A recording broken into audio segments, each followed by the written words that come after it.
नमस्कार साथियों, मैं हूं आपका दोस्त रवि चौधरी और आप देख रहे हैं न्यूज टुडे एमपी खबर आज की। राजनीति में आपने एनडीए इंडिया तो सुना होगा, पर यह डीएनए क्या भला है? नए नवेले भाजपाई आखिर है कौन? कार्यकर्ता सम्मेलन से पूर्व मंत्री प्रेम सिंह पटेल और राज्यसभा सांसद के अलावा बाला बच्चन क्यों है नदारद? पहले भाजपा में सीएम की लोकसभा जीतने की अपील भाजपाइयों के बीच खामोशी से दब गई। उसी तरह पार्टी में हुए विधानसभा कार्यकर्ता सम्मेलन में वैसे ही हालात नजर आए। आखिर इस मर्ज की दवा क्या है? क्या पार्टी में सांसद व प्रत्याशी गजेंद्र पटेल को पहचान की दरकार है?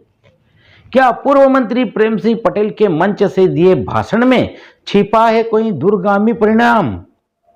कांग्रेस के प्रत्याशी पुरलाल खरते को वनवासी मतदाताओं से मिलेगा जीत का आशीर्वाद? तो चलिए शुरू करते हैं ऐसे ही मजेदार और तीखे सवालों के साथ राजनीति से जुड़ी दिलचस्प व अहम खबरों को लेकर हमारे खास प्रोग्राम तीखी मिर्ची में।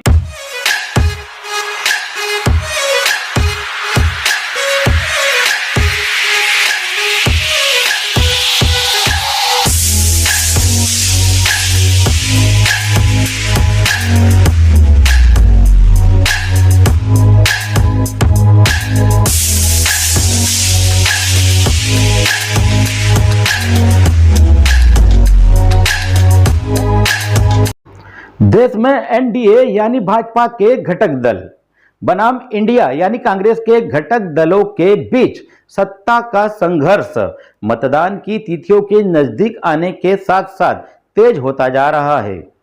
लेकिन खरगोन बड़वानी लोकसभा सीट पर सुस्त कार्यकर्ताओं व मतदाताओं की खामोशी के बीच डीएनए का शोर धीरे धीरे उठ रहा है। आप सोच रहे होंगे कि आखिर डीएनए है क्या और राजनीति में भला इसका क्या काम? हमारी समझ के अनुसार डीएनए को डीऑक्सीराइबोन्यूक्लिक एसिड के नाम से जाना जाता है। यह एक कार्बनिक यौगिक है जिसकी एक अद्वितीय आणविक संरचना होती है, जैसा आप मेरे साथ वीडियो में देख रहे हैं। सरल भाषा में बात करें तो डीएनए अणुओं का एक समूह है जो माता पिता से संतानों तक वंशानुगत सामग्री या आनुवांशिक निर्देशों को ले जाने और प्रसारित करने के लिए जिम्मेदार है। अब आप सोच रहे होंगे कि चुनाव में यह डीएनए कहां से आ गया भाई? तो हम बताते हैं कि फिलहाल इसको लेकर दबी जुबान से खूब बातें हो रही है और समय की धारा के चक्र में कई सवाल भी फंसे हैं। इसको लेकर फिलहाल हमारे पास भी कोई जवाब नहीं है, लेकिन हो सकता है जैसे जैसे चुनाव अपने चरम पर होगा डीएनए की भूमिका भी सामने आ जाएगी। जिले में कांग्रेस तो मुद्दों को उठाने या भुनाने में शुरू से ठंडी रही है, लेकिन भाजपा इसको हवा दे दे अलग बात है। हम तो लगे हैं पड़ताल में और आप भी लग जाइए कि आखिर समय की धारा के साथ साथ चल रही डीएनए की खामोश अफवाहें है क्या? इधर कांग्रेस और भाजपा ने अपनी अपनी पार्टी के निष्क्रिय पड़े कार्यकर्ताओं को सक्रिय करने के लिए कमर कस ली है और भाजपा अपने मजबूत संगठन के चलते जिले भर में कई जगहों पर कार्यकर्ताओं का सम्मेलन आयोजित करा चुकी है, साथ ही बाजी भी मार ली है। वहीं कांग्रेस भी नींद से जागते हुए जिले में धीरे धीरे कार्यकर्ताओं की पूछ परख कर रही है। भाजपा में बड़े नेताओं में केवल अब तक उप मुख्यमंत्री जगदीश देवड़ा ने कमाल संभाल रखी थी। जिले के सभी जनप्रतिनिधियों ने उपस्थिति दर्ज कराई, लेकिन बड़वानी जिले में हुए कार्यकर्ता सम्मेलन में पूर्व मंत्री प्रेम सिंह पटेल व राज्यसभा सांसद की गैर हाजिरी पर चर्चाओं का बाजार गर्म है। भाजपा संगठन लोकसभा पर जीत पक्की मानकर शायद दोनों जनप्रतिनिधियों को अन्य स्थानों पर प्रचार में लगाकर उनकी लोकप्रियता का लाभ उठा रहा है। साथ ही बड़वानी में जो लोग भाजपा में शामिल हुए उसको लेकर अंदर खाने से जानकारी मिली है कि दोनों दलों के जनप्रतिनिधि समझ ही नहीं पा रहे हैं कि आखिर यह कौन से कांग्रेसी है जो भाजपा ज्वाइन कर रहे हैं। इधर भाजपा में खरगोन जिले के जनप्रतिनिधियों की कमी खल रही है। वहीं कांग्रेस से दोनों जिलों के जनप्रतिनिधियों ने एकता का परिचय देते हुए भाजपा को कांग्रेस पार्टी को हल्के में न लेने की चेतावनी भी दे दी। लेकिन जिले के दिग्गज नेता बाला बच्चन ने फिलहाल पुरलाल खरते का साथ छोड़कर छिंदवाड़ा में नकुल नाथ का हाथ पकड़ रखा है। फिलहाल लोकसभा क्षेत्र में भाजपा के लिए कार्यकर्ताओं के बीच वही हालात है जो उम्मीदवार की घोषणा यानी शुरुआत में दिखाई दे रही थी। बड़वानी जिले के विभिन्न पदाधिकारियों के बीच जब सीएम मोहन यादव व लोकसभा संयोजक तथा खरगोन विधायक पाटीदार ने प्रत्याशी के पक्ष में काम करने की अपील की थी और गजब की खामोशी छाई थी, वह अब भी जारी है। यकीन न हो तो पार्टी में कार्यकर्ताओं के बीच जब लोकसभा संयोजक पाटीदार ने प्रत्याशी गजेंद्र पटेल के पक्ष में काम करने की अपील की तो गजब का सन्नाटा छा गया। फिर विधायक पाटीदार ने आदिवासी कार्यकर्ताओं को उनकी शक्ति का एहसास दिलाने का प्रयास किया, जो कितना सफल हुआ वह तो भाजपा ही जाने। आप भी देखिए क्या कह रहे हैं वीडियो में विधायक बालकृष्ण पाटीदार। कांग्रेस होती थी उस समय पार्टी में जनसंघ और भारतीय जनता पार्टी होती थी, लेकिन आज देखिए सब दूर भारतीय जनता पार्टी और इस पार्टी में और बड़वानी में हमारा विधायक नहीं है। ये सबके लिए विचार की बात है। इसलिए भाइयों, अब की बार जो गलती हो गई, लेकिन अब गलती नहीं होना। बोलो, आप तो गजेंद्र पटेल जी को जिताएंगे ना? अरे भाई, इतनी ठंडी, ये 45 डिग्री टेम्परेचर का निमाड़ है, और निमाड़ का हमारा जो आदिवासी भाई जो वन ग्रामों में रहता है वो तो बहुत गर्मी के स्वभाव वाला है। तो जरा जयकार भी आप तो वादा करो कि आप जिताएंगे ना गजेंद्र भाई को। अब कोई भूल नहीं होना चाहिए। देखो, हम तो उधर से खरगोन से पूरा सबने तय कर लिया है कि हमने पहले दिन को 1.5 लाख से जिताया था, उससे ज्यादा से जिताएंगे। खरगोन जिले से पहले 1.5 लाख से जिताया था, अब हम खरगोन से 2 लाख से जिताएंगे खरगोन जिले। अब बड़वानी पीछे नहीं रहना चाहिए, क्योंकि इसके पिताजी भी हैं, बड़वानी से विधायक रहे, मंत्री रहे, गजेंद्र जी भी यहीं से सांसद हैं, तो फिर बड़वानी जिले से ज्यादा होना चाहिए कि नहीं? 2 लाख से तो ज्यादा ही होना, और 2 और 2 4 हो जाएंगे तो फिर मजा ही आ जाएगा। और 2 और 2 4 करना है, मतलब 4 लाख से जिताना है। ज्यादा हो जाएगा तो फिर तुमको इनाम देंगे मंत्री जी।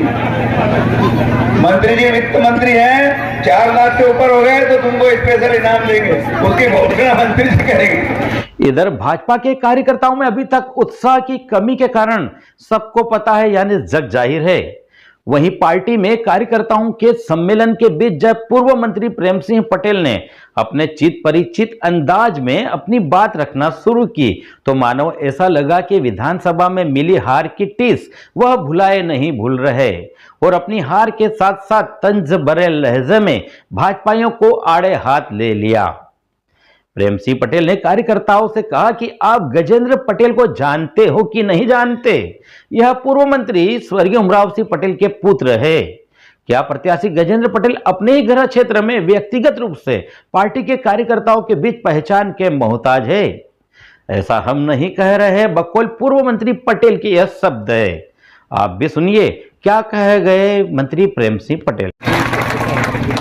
आज हमारे इस क्षेत्र के बड़वानी खरगोन के संसद तो अभी भी ऐसा नहीं कि बाद में नहीं बने, ऐसा काम तो है नहीं। संसद तो अभी नहीं बनेंगे ना, अभी भी बनना है जैसे गजेंद्र पटेल जी, क्योंकि बात करेंगे तो बहुत बड़ी बात होगी। यहाँ पर 15 हल्का करके तुमको भी एक दिन भगला जाए तो काम कर। यहाँ पर भाई साहब सभी सीटें भारतीय जनता पार्टी की 2 जनपद है। जनपद में जनपद अध्यक्ष पहली बार बड़वानी का जनपद भी का बना, यहाँ नगर पालिका की अध्यक्ष भी है, बच्चा कोई नहीं है। सब जीते हुए सीटें कांग्रेस या टुकड़ा खापे, बाकी ये लापरवाही कर दे वो बात अलग है। मैं तो आपकी बात नहीं कर रहा, ये भारतीय जनता पार्टी और पट्टे वाला इलाका है। सबको पट्टे दिए तो भारतीय जनता पार्टी ने दिया है, पर कभी कभी क्या है, आज के जमाने के छोरे इधर उधर होते हैं, और आज तुमको कहना चाहता हूँ इधर उधर होंगे तो काम बनने वाला नहीं है भाई। ये कहने के लिए हम सब लोग यहाँ पर आए हैं। अभी अभी चुनाव हुआ था, भूल जाते हैं। देखो, रोड तो हमने बनाई है, इसलिए हमको भारतीय जनता पार्टी का उम्मीदवार गजेंद्र भाई पटेल, इसको तुम लोग जानते कि नहीं जानते? इसलिए हमको भारतीय जनता पार्टी का उम्मीदवार गजेल भाई पटेल, इसको तुम लोग जानते कि नहीं जानते? अरे इनके बाप भी विधायक मंत्री मध्य प्रदेश के रहे हैं। तो मैं कहना चाहता हूँ, इन पर एक वोट इधर उधर नहीं बिगाड़ना है, भारतीय जनता पार्टी को देना है। क्योंकि यहाँ 17 लोग आएंगे, 17 लोग 17 बात करेंगे, तो हमको कोई की बातें सुनना नहीं है। एक एक जो वोट हमको भारतीय जनता पार्टी का मोला भरकर जिताकर हमारा भारतीय जनता पार्टी का प्रधानमंत्री कौन बनेगा? मोदी साहब बनेगा। ये बनेंगे मोदी साहब बनेगा। नहीं तो पिछली बार 15 महीने की सरकार में जो विधायक आए, हम नहीं बना पाए सरकार, हम 15 महीने में से हो गए थे, क्या करे क्या नहीं। अगर ये सरकार नहीं बनेगी तो मोदी साहब कहीं कौन देगा फिर? अभी आप लोगों को मालूम है, मोदी जी बड़वानी आए थे, हमारी बहनों को, हमारे गरीब भाइयों को 5 साल के लिए जो गेहूं चावल मिलता है वो फ्री में देकर गए हैं। अब बात कांग्रेस पार्टी के कार्यकर्ता सम्मेलन की, तो नए नवेले कांग्रेसी बने पुरलाल खरते को अपनी बेदाग छवि व सामाजिक छवि के सहारे लोकसभा का टिकट तो मिल गया, लेकिन जमीनी स्तर पर पार्टी के निष्क्रिय संगठन के चलते अभी चुनावी गर्माहट नहीं दिखाई दे रही। शायद गर्मी के मौसम में तापमान के साथ साथ आने वाले समय में कार्यकर्ताओं में जोश दिखाई दे और पार्टी के लिए पसीना बहाते नजर आए। वहीं विधायक राजन मंडलोई व मोंटू सोलंकी की टीम एक बार फिर से सक्रिय हो गई है। दोनों जगहों से विधानसभा चुनाव से अधिक मतों की लीड मिल सकती है।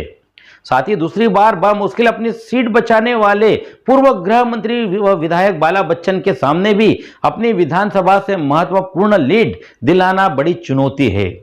व्यापम का दाग लिए अपनों से ही घिरे कांग्रेस के नए नवेले जिलाध्यक्ष नानेश चौधरी के लिए भी अग्नि परीक्षा है, तो भाजपा के जिलाध्यक्ष कमल नयन इंगले भी अपनी कमजोर नेतृत्व क्षमता के चलते लोहा नहीं मनवा पा रहे, जैसा कि पूर्व भाजपा जिलाध्यक्ष ओम सोनी का रहा है।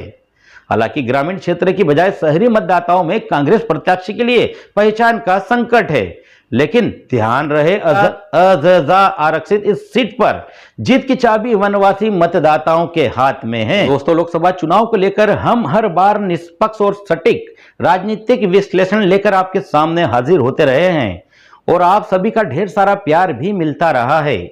जैसे जैसे लोकसभा की राजनीति में उबाल आएगा, वैसे वैसे हम भी तीखे और मजेदार कंटेंट के साथ हाजिर होते रहेंगे। अगर आपने अभी तक हमारे न्यूज चैनल को सब्सक्राइब नहीं किया है तो अभी करें, साथ ही लाइक और शेयर करना ना भूलें।